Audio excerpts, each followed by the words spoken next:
A couple of weeks, Thursday night, November the 12th, over at Temple Live at the Cleveland Masonic through tonight at midnight. While they've got them, you can get Buzzard tickets for $10.07. Use the promo code WMMS at Ticketmaster.com. Otherwise, be caller 10. You'll get my last pair this week for Bad Wolves and Pop Evil. Good luck.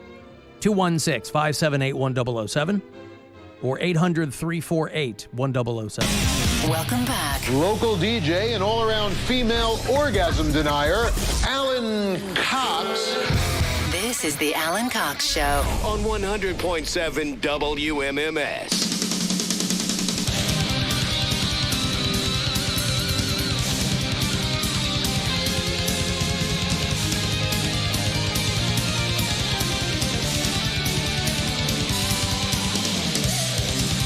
Cavaliers at home tonight, set to play the Orlando Magic. Cavs are 5-0.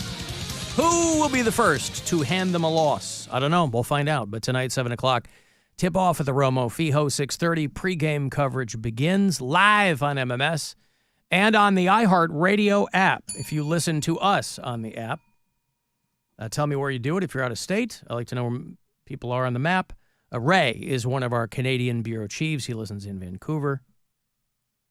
Isabel is out in the St. Joe Benton Harbor area of Michigan. Derek listens in Cottonwood Heights, Utah.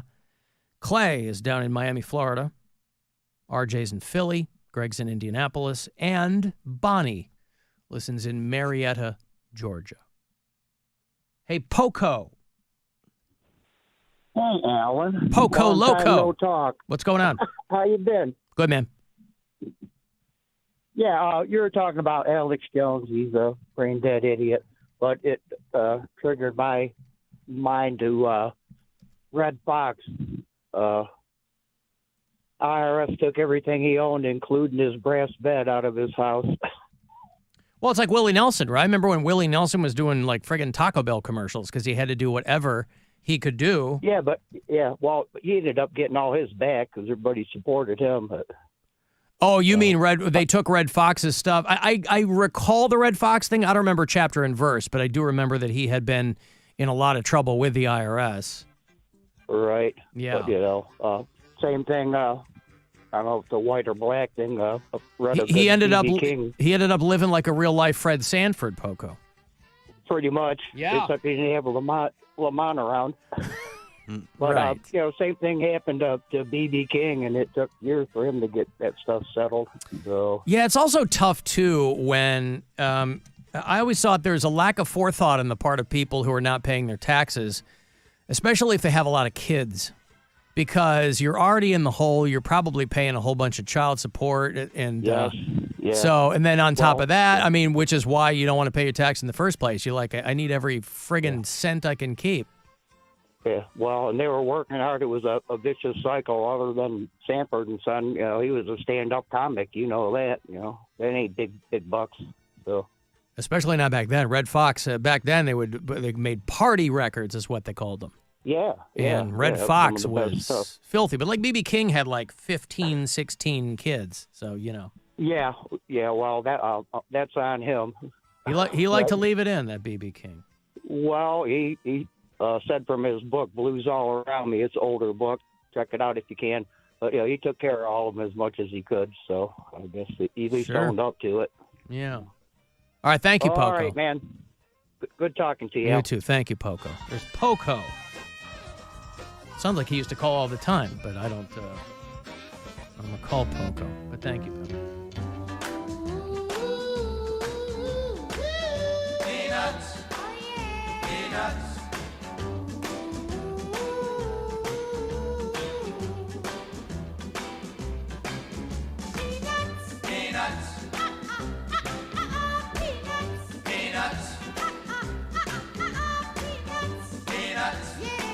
Can you believe there was a time where music like this was like at the top of the charts? Like this, what the kids... Top of the charts, and also like parents were like, "You're not listening to that devil music about peanuts." Peanut girlfriend named Peanuts. You might have followed Peanut the Squirrel on Instagram. Boy, he had a following. People loved Peanut the Squirrel. And so fans of his, in addition to his owner, they are positively crestfallen at the fact that Peanut has been seized by the state of Pennsylvania, saying that the owner had him illegally.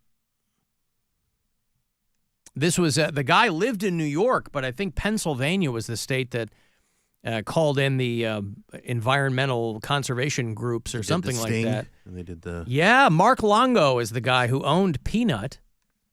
A cute little squirrel, they take these animals and they put him in hats, and, he's on his back there and doing what squirrels do. Right. But they said, you're not supposed to have this animal. It was seized in a raid that also took a raccoon named Fred. And the guy said, these guys just kicking my door. It was like I was a drug dealer and they were looking for firearms. And he goes, but they came in. Where's the rodent? Yeah, they came in and took Peanut. And Mark Longo has had him for 7 years. And they also took Fred the raccoon. That's got to suck, too. If you're somebody whose social media presence is because you monetized your pet, they will eventually die. Right. So you got to hope you're making a lot of money. Oh, and you also got to hope that you are allowed to own that pet. Yeah, but that little dog, that Pom dog or whatever, right? That was merchandised in T-shirts, that cute little white Pomeranian dog. Yep. That dog died. Yep. I think they made a ton of money, but I don't know if this guy made how much cash he made on Peanut. But Peanut was a bona fide social media star, and he's concerned. He's like, we don't know what the hell they do with these animals when they take them. Because they're like, look, you can't have these animals because they can carry rabies. They're illegal to have as pets. It seems strange that they would kick in his door just to get a squirrel. I'm curious who ratted him out. I mean, again, if you're on social media and you have that big of a following, it's a double-edged sword because you're not supposed to have them. Somebody's going to rat you out. He is worried that they have euthanized Peanut. This guy, Mark Longo, runs an animal refuge. It's called Peanut's Freedom Farm Animal Sanctuary, or PFFAS, if you prefer. He said, well, Internet, you won. All of the animal rights people came after him. He said, you took one of the most amazing animals away from me because of your selfishness. To the people who called the animal control people, there is a special place in hell for you, is what he said. You hear that phrase a lot. There's a special place in hell for fill in the blank. And you have to wonder, I mean, hell is made up, but there are people who believe in it, so let's walk down that path. You have to wonder if hell is broken out in different wings, right? There's a special place in hell there's going to be a lot of people there if it's a legit place. So you better have different, some sort of organization to it. Because if it is real, that's where I'll be. I know that's where I would be headed if it were real. So I'd like my own little area. I just don't know who else would be in there with me. It also depends on what, whose hell it is. Like if it's the Christian hell, are you sure you'd be going there? Oh, yeah, of course. Okay. Yeah. Right. Any hell you provide, that's the one where you're going? Yeah. All right. Now, with my luck, I would be in there with the animal rights people, right? I love animals. I don't want to spend eternity with animal rights activists. But Mark Longo believes that there's a special place in hell for the people who sicked the authorities on him and grabbed Peanut. He doesn't know if Peanut is alive. He goes, I have no idea where he is. I'm worried that they just euthanized him. And the spokespeople with the animal control group would not confirm or deny if Peanut had been euthanized. Mark Longo said Peanut's mother got hit by a car in New York City 7 years ago, leaving the tiny squirrel an orphan.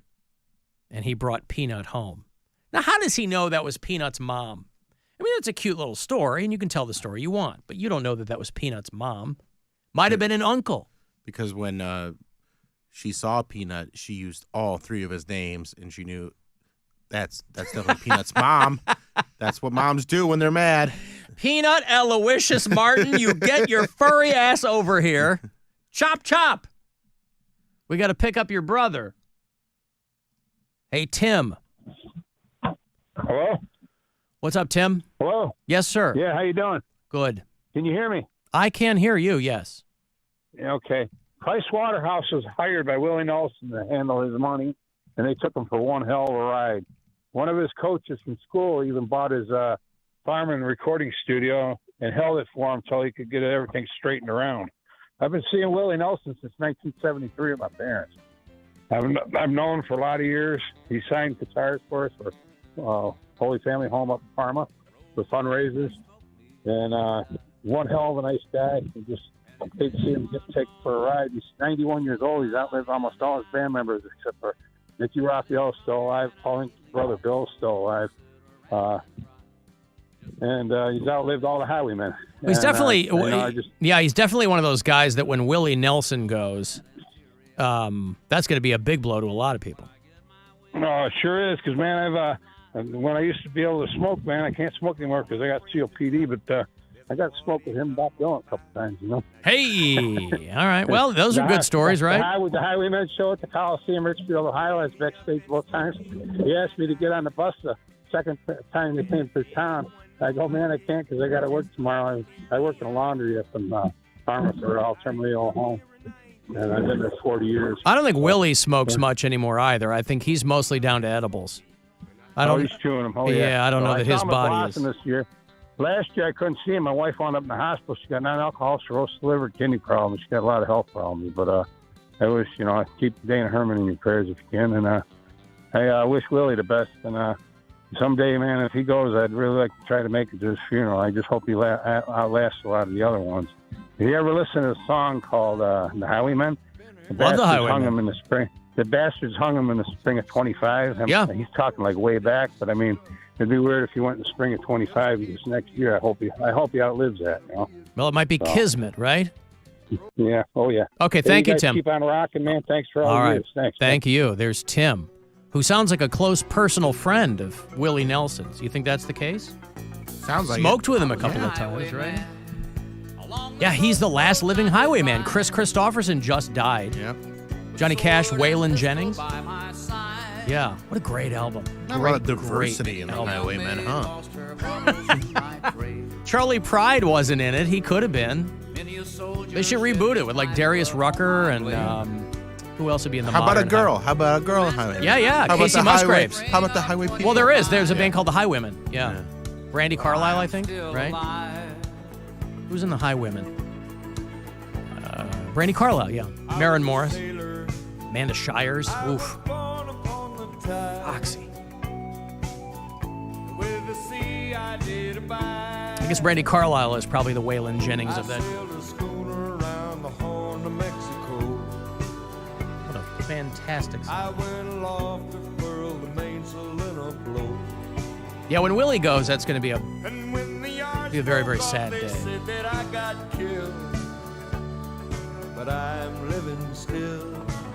Hey, Alan. My wife and I are taking our 13-year-old nephew to his very first show tonight. And that show happens to be GWAR. Tell me what you think. Are we absolutely out of our minds, or are we the coolest aunt and uncle ever? Let me know. Take it easy, man. I would love to have gone. I mean, GWAR. Dude, that would be an amazing I was 13 show. when GWAR formed, so I would have loved to have seen them when I was 13 years old. Yeah, absolutely. No, you guys are the coolest aunt and uncle. I mean, I have to think, right? I mean, if you're a 13-year-old boy, GWAR is probably right up your alley. Yeah, I imagine just the performance of it, and that's going to be a blast. It's or like it might be too much. It's Who partially knows? it's like it's sexual. It's scratching all your itches. Yeah. God, Dave Brocky's been dead 10 years now. Rip Odorous. GWAR tonight, yeah? We gave away some tickets for that. Is that what he said? GWAR tonight. GWAR tonight. At the Agora. 8 o'clock. I don't know if there are still tickets, but Dark Funeral Squid Pisser, which I think is a GWAR spin-off band. WMMS, 2 hours to midnight, our metal show presenting GWAR. It is the Stoned Age tour tonight. So yes, in answer to your question, yes, you guys are cool aunt and uncle, That's yes, for cool taking stuff. your 13-year-old to GWAR. I mentioned that dude who had Peanut, the social media star squirrel, taken from him, they also scooped up a raccoon named Fred, and he seems less concerned about Fred because he wasn't monetizing him on social media. They have a big raccoon problem in northeast Germany that I was reading about. My nephew, my middle brother, has 2 sons, and his younger son is in the army, and he's stationed in Germany. And I'll talk to him on WhatsApp occasionally. It's like the only kind of form of communication that he's got with us. And northeast Germany has a huge raccoon problem. And there is a local butcher who has figured out the solution. You can probably guess what that is. Raccoon sandwiches. He's turning them into sausages, yes. Okay. He's turning the raccoons into sausages. And I guess he's selling a lot of them. He goes, yeah, most people, because they're worried about rabies or whatever, but if you're cooking the meat and curing it and all that stuff, you don't have to worry about the rabies. He's like, most people are just killing raccoons as pests.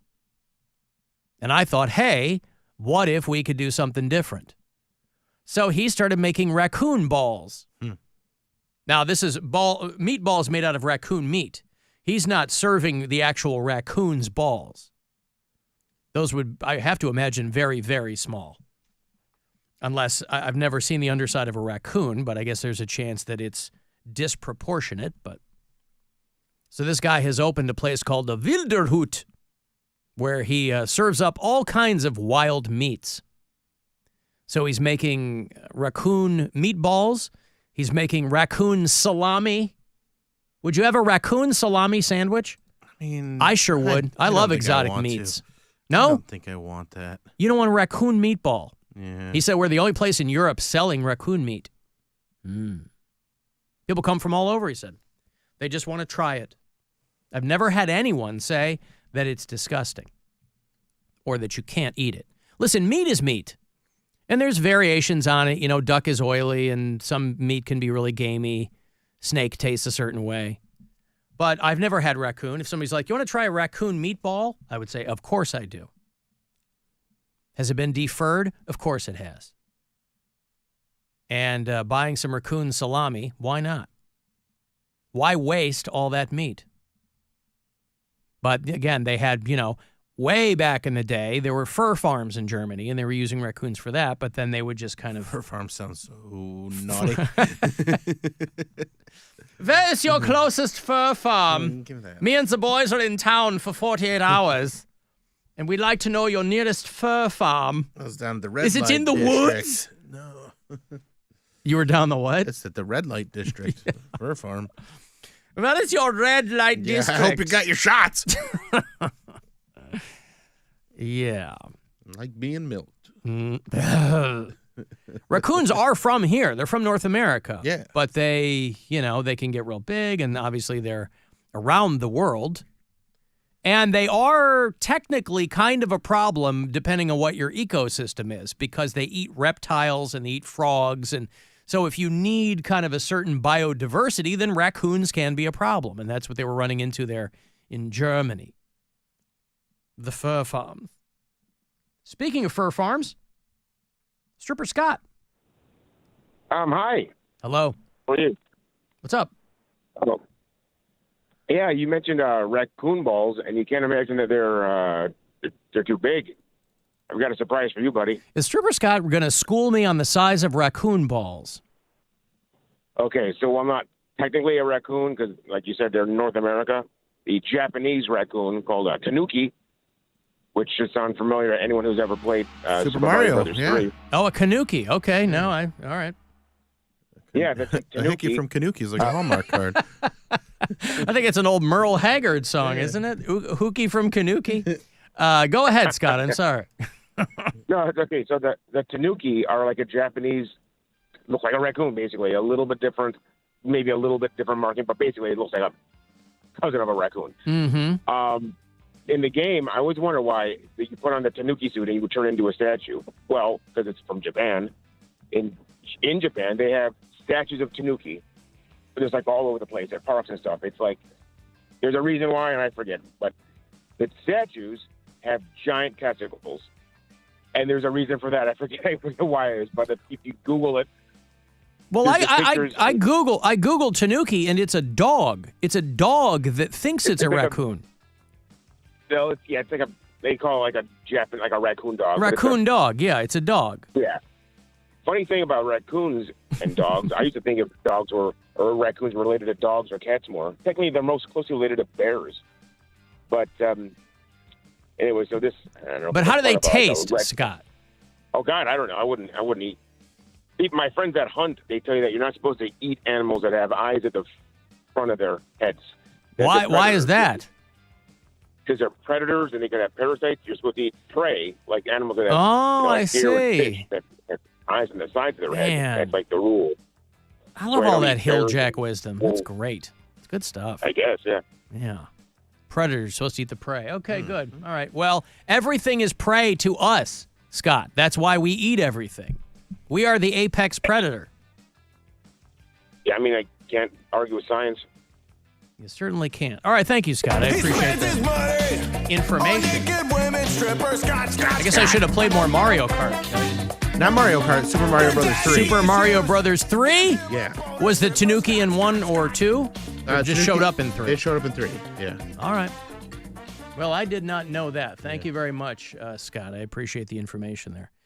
I've got to take another break here. If you want to send me a text, 35192. I will have more money for you. 330 is that next keyword from the Buzzard Bookie to get you $1,000. After this break, I will have the last pair of tickets this week for you to join Bill Squire and all of his friends at Chris McQuanzica stand-up show, December the 28th at the Agora. It's the Alan Cox Show.